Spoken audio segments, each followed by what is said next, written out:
உலக முதலீட்டாளர்கள் மாநாட்டில் பல்வேறு விதமான உபகரணங்கள் வந்து இங்கே காட்சிப்படுத்தப்படுகிறது. குறிப்பா நம்ம டபுள் டக்கர் பஸ் ஏற்கனவே சென்னையில் இது மாதிரியான பேருந்துகள் இயக்கப்பட்டிருந்தாலும் கூட தற்பொழுது பல்வேறு காரணங்கள் காரணமாக இந்த டபுள் டக்கர் பஸ் வந்து இயக்கப்படலை. இருந்தாலும் கூட தற்போது பல்வேறு நிறுவனங்கள் சார்பில் இது போன்ற பேருந்துகள் வைக்கப்பட்டிருக்கிறது.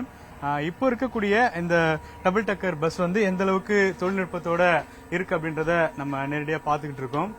தற்போது நிறைய தொழில்நுட்பத்தோட இந்த ஆப்ரேட்டிங் அப்படி இல்லாம எல்லாமே ஈஸியா இருக்க மாதிரி பவர் சிஸ்டமா மாத்திருக்காங்க. சோ ஆனா அது ஆப்ரேட் பண்ண காட்ட முடியுமா? இது டிரைவ்னா, இது நியூட்ரல், இது ரிவர்ஸ், அவ்வளவுதான். Okay, no gear. Okay, so எல்லாமே ஆட்டோமேட்டிக். ஆமாண்ணா, ஃபுல் அண்ட் ஃபுல் ஆட்டோமேட்டிக். இது வந்து பேட்டரியா?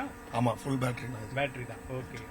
சோ இது எல்லாமே வந்து உங்களுக்கு ஈஸியான சுவிட்சஸ்லயே பண்ணிருக்காங்க. ஓகே. சோ இது பேக் சைடு எப்படி பாப்பீங்க? அது இது கேமரா ஆன் பண்ணோம்னா ரிவர்ஸ்ல இங்க தெரியும். ரிவர்ஸ்லயே பாத்தலாம். ஓகே.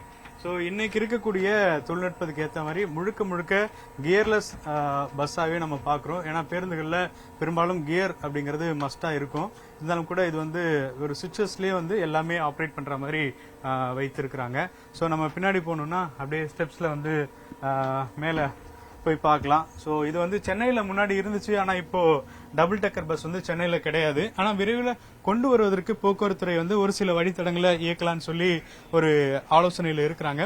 அந்த வகையில் டாப் ஆங்கிளில் நம்ம டபுள் டக்கர் பஸ்ல வரோம் அப்படின்னா ஒருவேளை இங்க வந்து தேவைப்பட்டா சீட் கொடுத்துக்கலாம். இல்லாட்டி இந்த ஓப்பன் வியூல மக்கள் பார்த்துக்கிட்டே சென்னை சுற்றுலா பயணிகளுக்கு பெரும்பாலும் இந்த பேருந்துகள் பயன்படும். ஏன்னா மெரினா பீச்ல இருந்து மகாபலிபுரம் வரைக்கும் இந்த மாதிரியான பேருந்துகள் இயக்கக்கூடிய வாய்ப்புகள் இருந்தா நிச்சயமா அவங்க வந்து சென்னையினுடைய இந்த ஃபுல் வியூவை மேல இருந்தே பார்த்துட்டு போகலாம்.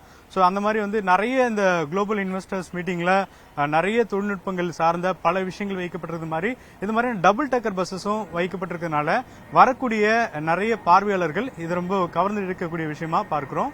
ஒளிப்பதிவாளர் விக்னேஷுடன் வேல்முருகன், நியூஸ் 18 தமிழ்நாடு.